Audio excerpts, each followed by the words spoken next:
Hi friends, இன்றைக்கி நம்ம திங்கட்கிழமை ஃபஸ்ட் டே. அதனால் காலையில் எழுந்திரிச்ச உடனே ஒரு வீடியோ எடுத்து வச்சுக்கிட்டாச்சு. இங்கே என்னதான் இருந்தாலும் காலைல எங்கள் அப்பா வைவார் 5 மணிக்கு எந்திரிக்கலாட்டி எந்திரிச்சது 6 மணி. ஒரு வழியாக எந்திரிச்சு நம்மளோட கடமையெல்லாம் முடிச்சுட்டு இன்றைக்கி ஸ்குவாடு கிளாஸு. ஸ்குவாடும் இன்றைக்கி விங்ஸும் எப்பயும் போல் நார்மல் ஸ்குவாடில் ஆரம்பித்து 25 கவுண்டு 5 5 செட்டு போட்டேன். அது போட்டு முடிச்சதுக்கப்புறம் சரியான பெயின். ஓரளவுக்கு ஏன்னா மனசு வீக்காக இருந்துச்சுன்னு வச்சுக்கோங்களேன், உடம்பு ஸ்ட்ராங்காக இருக்கணும். உடம்பு வீக்காக இருந்தால் கூட மனசு ஸ்ட்ராங்காக இருக்கணும். ஆனால் ஒரு சில காரணங்களில் பெரிய இதாக இருந்தாலும் 2மே வீக்காக இருக்கிற நேரம் நம்ம உடம்புக்கு தான் ரொம்ப டேஞ்சரு. அதனால் நிறையா பிரச்சனையை ஃபேஸ் பண்ணுற மாதிரி நம்ம உடம்பு தெரிஞ்சிச்சு. அதனால் அங்கே இருந்தோம்னா பெரிய ரிஸ்க் ஆயிரும்னு சொல்லிட்டு மறுபடியும் ஊருக்கு ரிட்டன் நம்ம கம்பேக் கொடுக்கோம். மறக்காமல் நம்ம சேனலில் பாருங்கள். அடுத்து பார்த்தீங்கன்னா சுமோ ஸ்குவாடு. இது ஒரு 25 கவுண்டு 3 செட்டு நல்லா வலுவாக போட்டு ரொம்ப நாள் கழித்து இப்போ ஸ்குவாடில் காலை வைக்கும்போது அதனால் அங்கிட்டு இங்கிட்டு பிச்சுக்கிட்டு இருக்குது தைஸ் மசில் அதோட க்ளூட்டும் சேர்த்து. பயங்கரமான வலி என்னென்னா க்ளூட்டு மட்டும்தான். ஒரு வழியாக எல்லா இதையும் சேர்த்து போட்டு முடிச்சுட்டு இதில் ஒரு 25 கவுண்டு 4 செட்டு. காலையில் எழுந்திரிச்சி வேர்க்க விறுவிறுக்க நம்ம வேலையெல்லாம் முடிச்சுட்டு எப்பயும் போல் ஸ்குவாடையும் போட்டு முடித்தாச்சு. நானும் இப்போ முடியும் அப்போ முடியும்னு பார்க்கேன், முடியலை. இருந்தாலும் காலுக்கு விளாட்றது ரொம்ப சங்கடம் தான் நினைக்கிறேன். அதான் வலி என்றால் காதலின் வலிதான் வலிகளில் பெரிதுன்னு சொல்லி தனுஷ் அண்ணன் நம்ம அண்ணன் பாடியிருப்பார். ஆனால் இருக்கிறதுலே பார்த்தா பல்லு வலியும் கால் வலியும் தான் பெருசு. லெக் டே கிளாஸ் விளாண்டோம்னா அந்த வலி தான் ரொம்ப பெருசாக தெரியும். அதுக்கப்புறம் மறுபடியும் நம்ம பல்கேரியன் ஸ்குவாடும் விடாதன்னு சொல்லி போட்டிருக்கு. இதுவும் 20 count 3 set. First left side கால், 2வது ரைட் சைடு கால். ஈச் 10 கவுண்ட் மேனிக்க போட்டு முடிச்சிருக்கு. நானும் ஃபுல்லாக எல்லாம் போட்டு பார்த்தேன், பம்பிங் ஆகலை. ஏன்னா நம்ம அதுக்கேற்றாப்புல ப்ரோட்டீன் கண்டென்ட் எடுக்கலை. எவ்வளோக்கு எவ்வளோ நம்ம விளாட்றோமோ அதுக்கேற்றாப்புல ரெஸ்ட்டு வேணும். கரெக்டாக ஒரு 8 மணி நேரமாவது, குறைஞ்சது ஒரு 6 மணி நேரமாவது தூங்கணும். அதே மாதிரி ப்ரோட்டீன் மெயின்டெனன்ஸ் ப்ரோட்டீன் என் வெயிட்டுக்கு இப்போ 70 கிலோனா நான் ஒரு நாளைக்கு 140 கிராம் மெயின்டெனன்ஸ் ப்ரோட்டீன் எடுக்கணும். பட் ஆனால் அப்படி எடுக்க முடியாது. நம்ம சாப்பிட்ற சாப்பாடு எல்லாமே கார்போஹைட்ரேட். அதே மாதிரி நம்ம ஓரளவுக்கு மீடியமாக தான் ப்ரோட்டீன் எடுக்கும். அதுக்கப்புறம் வால்க் ரைசஸ்ஸு. இது ஒரு 4 செட்டு. கிட்டத்தட்ட எங்கள் வீட்டுக்குள்ளே 4 ஸ்டெப்பு தான் வைக்க முடியும்.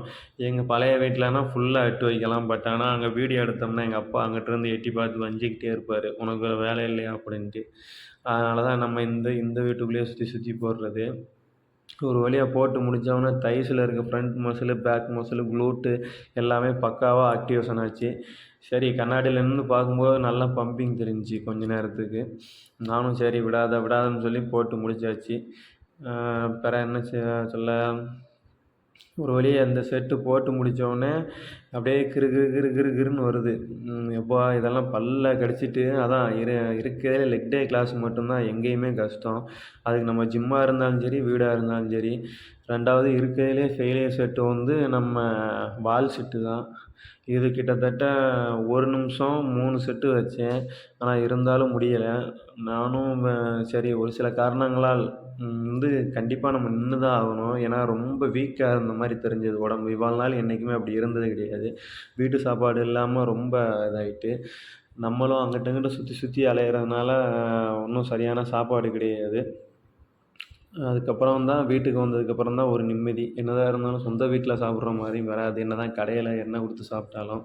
அதனால் வீட்டுக்கு வந்தோடனே எங்கள் அம்மா சொன்னாங்க, எல்லாமே ரெடி பண்ணி எங்கள் அம்மா பயிறு எல்லாமே ஊற போட்டு வச்சுருந்தாங்க. ஒரு வழியாக ஸ்குவாடு போட்டு உக்காந்துருக்கேன். என்னென்னமோ செய்யுது. எப்படி சொல்ல, விட்டால் வெளியே விழுந்துரும். அந்த மாதிரி சரியான பவராக இருந்துச்சு. 2வது கால் ஃப்ரைஸஸ்ஸு. 2 காலுக்கும் ஃபுல்லாக ஈச் சைடு கிட்டத்தட்ட ஒரு 30 கவுண்டு ஒரு 5 செட்டு. அதுக்கப்புறம் போட்டு முடிச்சுட்டு விங்ஸ் ஆக்டிவேஷன் பண்ணுறதுக்கு சின்னப்ஸு. நம்மளோட வீட்டில் இருக்க அந்த கார்னர் ஸ்லாப்பு கொஞ்சம் கிராஸாக இருக்கும். அதனால் அதை இருக்கிறத வச்சுட்டு ஒரு 15 கவுண்டு 3 செட்டு போட்டேன் நினைக்கிறேன். ஆமாம், எல்லாமே ஃபெயிலியர் செட்டு. ஓரளவுக்கு நிதானமாக போட்டு முடிச்சுட்டு நானும் புல்லப்பு இழுத்து பார்த்தேன், 10க்கு மேலே போகமாட்டேன்ட்டு. முதல்லாம் 15 போகும். 2வது அதுக்கப்புறம் புல்லப்ஸ் எடுத்தேன். இது கரெக்டாக ஒரு 8க்கு மேலே போகலை. நானும் ஃபுல் டெம்பராக இழுத்து பார்த்தேன். பட் ஆனால் உடம்பு லைட்டாக வீக்காக இருந்ததுனால சரியான ரெஸ்ட்டு கிடையாது. அங்கே ஒர்க் ப்ரெஷருங்கிறதுனால விட்டாச்சு.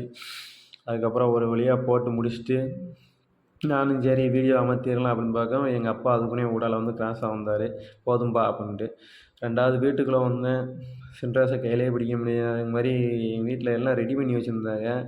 என்னென்னு பார்த்தா முதல்லே எல்லாம் ஃப்ரூட்டு கிரூட்டு கேரட்டு, டேட்ஸு, நட்ஸு, அதுக்கப்புறம் முட்டை எல்லாமே ரெடி பண்ணி வச்சுருந்தாங்க. அம்மா இல்லாட்டி யாருமே இல்லை. என்ன இருந்தாலும் சரி 1000 சொன்னாலும் எங்கள் அம்மா திட்டினாலும் சாப்பாட்டில் குறை வைக்காது. 2வது அதெல்லாம் பார்த்துட்டு 2வது உட்காந்து சாப்பிட ஆரம்பித்தாச்சு. ஒரு வழியாக சாப்பிட்டதுக்கப்புறம் தான் வீட்டுக்கு ரொம்ப நாள் கழிச்சு வந்து சாப்பிட்டதுக்கப்புறம் தான் இப்போ தான் ஹேப்பி. அதில் பார்த்தீங்கன்னா எங்கள் அம்மா வெறும் அந்த பருப்பை மட்டும் வச்சு டால் வச்சு மட்டுமே வெறும் அதில் என்னது பாயாசம் தான் அது. நாளைக்கு தான் வந்து வெயிட்டு குறைக்கிறதுக்கு நம்ம வீட்டில். இன்றைக்கி காலையில் அதுக்கப்புறம் எங்கள் அண்ணன் கூட இன்றைக்கி லீவு. நீ சுற்றி வந்துட்டு இன்றைக்கி வேலைக்கு வந்தாச்சு. எங்கள் அண்ணன் கீழே இருந்துட்டு ஏணியை போட்டு லைன் ஏறுறா அப்படின்னு சொல்லிக்கிட்டு இருந்தான். இன்றைக்கி இங்கே வேலைக்கு வந்ததுன்னா என்ன ஒரு 900 ரூபா கொடுப்பாங்க. ஒரு வந்து டேங்க் வச்சு ஒரு லைன் அடித்தோம். அதில் அந்த லைனில் 20 அடி ஏணியை போட்டு எங்கள் அண்ணன் கீழே ஏறி நின்னான். 2வது நான் மேலே உட்காந்துருந்தேன். 2வது அங்கேருந்து சுத்தியலில் வந்து ரோப்பை கட்டி இறக்கி விட்டுக்கிட்டு இருந்தாப்புல. அந்த மேலே உட்காந்துருக்காரா அவர் தான் எங்கள் அண்ணன். கோடு அடிக்கிறதுக்காக நாங்கள் வச்சுருக்கோம். அதனால் ரோப்பை கட்டி விட்டு கரெக்டாக அதில் கோடு அடித்தாச்சு. அடித்து முடிச்சுட்டு டீ வந்துட்டு நமக்கு சுகர் ஆகாது. அதனால் டீ எங்கள் அண்ணன் தான் குடித்தான். குடிச்சு முடிச்சுட்டு இப்போ பார்த்தீங்கன்னா இன்னும் அந்த சுத்தியல் இறக்கிட்டே தான் இருக்கான். ஒரு வழியாக ஒரே ஒரு ஏர்லைன் பைப் மட்டும் தூக்கி போட்டாச்சு. கீழே ஒரு லைனும் சேர்த்து அடிச்சிருக்கோம். இதை இன்னும் 2யும் சேர்த்து பின்னணும். எங்கள் அண்ணன் மாற்றி பின்னிக்கிட்டு இருக்கான். இன்னும் பின்னி முடிச்சிட்டான்னு நினைக்கிறேன். இது முடிக்கிறதுக்குள்ள தான் கொஞ்சம் நேரம் ஏணி வேறு உடையிற மாதிரி இருந்துச்சா ஃபுல்லாக எல்லாத்தையும் எடுத்து வச்சிட்டேன். 2வது டேங்க் வைக்கும்போது டேங்க் மட்டும் நான் ஓட்டை போட்டு கொடுத்தேன் நிப்பிள் போடுறதுக்கு. இது வந்து 500 லிட்டர் டேங்கு. நம்ம 1 இன்ச்சு நிப்பிள் போட்டு நாங்கள் சேர்த்து வச்சுருந்தோம். ஒரு வழியாக டேங்கை வச்சாச்சு. டேங்கை தூக்கி கொண்டு போய் மேலே வச்சிட்டோம். வச்சுட்டு எங்கள் அண்ணன் மேலே வந்து லைன் எல்லாம் ஏர்லைனும் இறங்கலைனும் சேர்த்து விட்டுக்கிட்டு இருந்தான். சேர்த்து விட்டு முடிச்சுட்டு என்னண்ணே முடிஞ்சா அப்படின்னு கேட்டேன். என்னடா இன்னும் முடியல மொட்டை வெயில்ல. அதுக்கப்புறம் வேலையெல்லாம் முடிஞ்சு கீழே வந்ததுக்கப்புறம் 2 பேர் பார்க்க அண்ணன் தம்பி எனக்கு சண்டை போட்டுக்கிட்டு இருக்காங்க. குறுன்னு சண்டை போட்டுக்கிட்டு இருந்தாங்க. சரி ஒரு வழியாக இதையும் பார்த்துட்டு ஒரு சின்ன வீடியோ போட்டுட்டு 2வது வெளியே ஒரு ஏர்லைனுக்கு ஒரு வால்வு ஒன்று போட சொன்னாங்க. அந்த ஒரு பைப்லேருந்து இன்னொரு டேங்க்கு தண்ணி போகணுன்ட்டு அதுதான் நாங்கள் சேர்த்து கொடுத்துருந்தோம். போரில் இருந்து பிரித்து கொடுத்து ஒரு வழியாக லைனையும் சேர்த்து அடித்து முடிச்சாச்சு. 2வது வேலை முடிஞ்சு வீட்டுக்கு வந்தாச்சு. நைட்டு பார்த்தோம்னா ஒரு 5 இட்லி வெறும் சாம்பார் மட்டும்தான். ஒரு வழியாக இந்த டே முடிந்தது. தேங்க்யூ.